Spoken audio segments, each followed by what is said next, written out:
So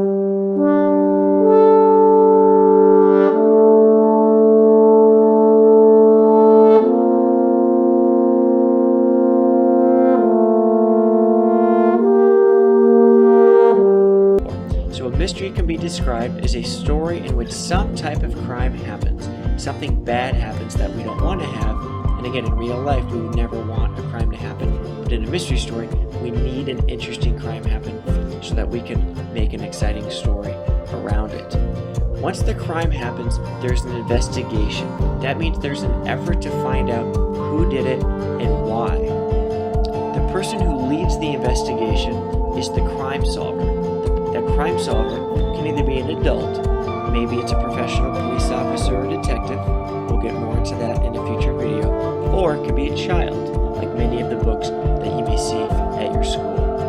Jigsaw Jones, Cam Jansen, Encyclopedia Brown, Chase Manning, all child crime solvers.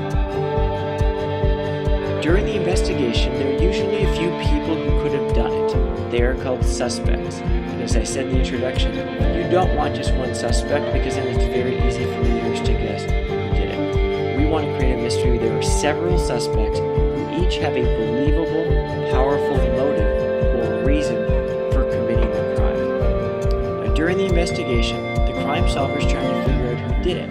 And the crime solver does that by looking for clues, which could be things like fingerprints, fabric that's left on the ground.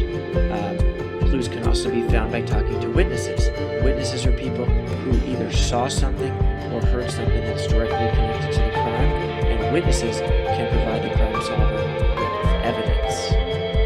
At the end of the story, everything comes together. We have that big moment. The crime solver's put together all the clues, has figured it out, and identifies the guilty person, identifies the culprit, and that person is usually severely punished.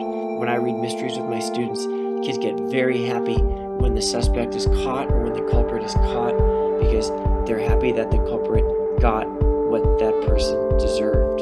And then the book ends usually with the crime solver being the big hero, everybody celebrating the crime solver's accomplishment, and everybody lives happily ever after until the next crime happens. Maybe if there's a sequel. So maybe after writing a